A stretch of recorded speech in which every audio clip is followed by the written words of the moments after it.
Të nderuar qytetar, të nderuar përfaqësues të mediave. 24 vite BDI-a nuk ndërtoi kanalizim për banorët e Zajazit.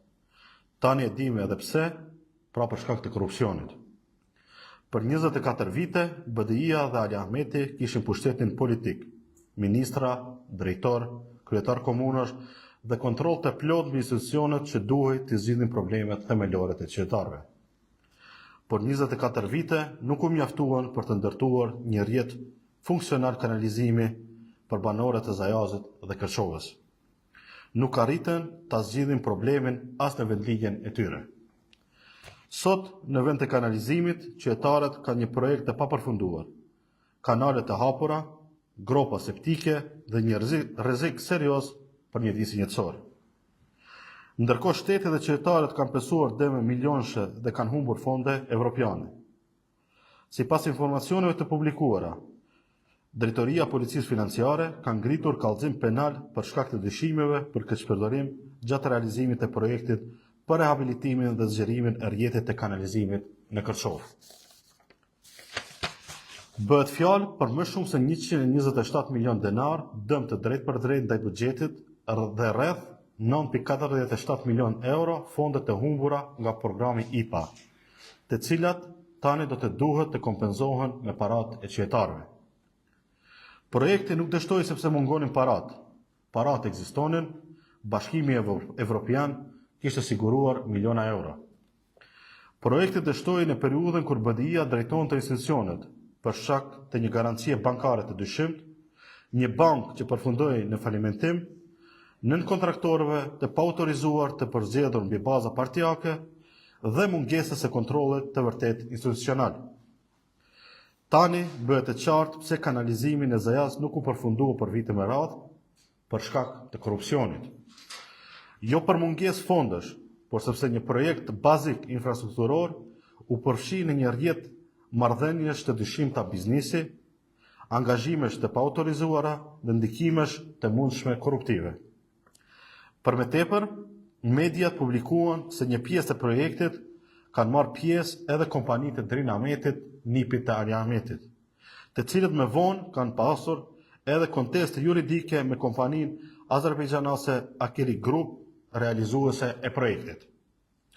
Kjo hap pyetje serioze të cilave opinioni duhet të marrë përgjigje. Cilat kompani të lidhura me Drin Ahmetin kanë qenë të angazhuara në këtë projekt? Për cilat punë konkrete janë angazhuar dhe sa ka qenë vlera e kontratave të tyre? A kanë qenë këto kompani ndër nën kontraktorët angazhuar pa miratim para prak nga institucionet kompetente? Kush nga Ministria e Financave, organi mbikëqyrës dhe institucionet e tjera ka qenë e dieni për pjesëmarrjen e tyre? Sa para u janë paguar dhe për cilat punë të realizuara? Si u përfshin kompanitë e lidhura me familjen Ahmeti në një projekt të financuar me para evropiane dhe shtetërore? A ka ndikuar ndonjë funksionar i BDI-s në përzgjedhjen e kompanive, miratimin e punimeve ose mbikëqyrjen e institucioneve? Kush lejoi që projekti të vazhdonte pa garanci bankare të vlefshme dhe me nën kontraktor të pa autorizuar? Dhe në fund, ku përfunduan milionat, ndërsa banorët e Zajazit ende nuk kanë kanalizim? BDI-a dhe Ali Ahmeti kishin më shumë se sa duhet kohë, pushtet dhe para për ta zgjidhur këtë problem. Në vend të një zgjidhje për qytetarët, pas vetes lanë një projekt të papërfunduar, fonde evropiane të humbura, dëme milionëshe dhe dyshime serioze për përfshirjen e kompanive nga rrethi i tyre familjar. Banorëve të Zajazit nuk u duhen me arsyetime të reja, atyre u duhet kanalizim. Ndërsa opinionit i duhet e vërteta për çdo denar të shpenzuar dhe për çdo kompani që ka përfituar ose është dashur të përfitojë nga ky projekt.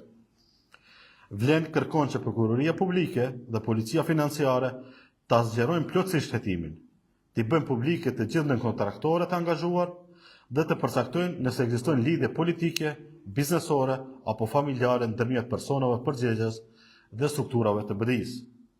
24 vite pushtet politik nuk u mjaftuan për të ndërtuar një kanalizim, por me sa duket mjaftuan për të krijuar rreth një projekt publik një rrjet dyshimesh, borxhesh, padish dhe milionash eurosh të humbura nga fondet evropiane.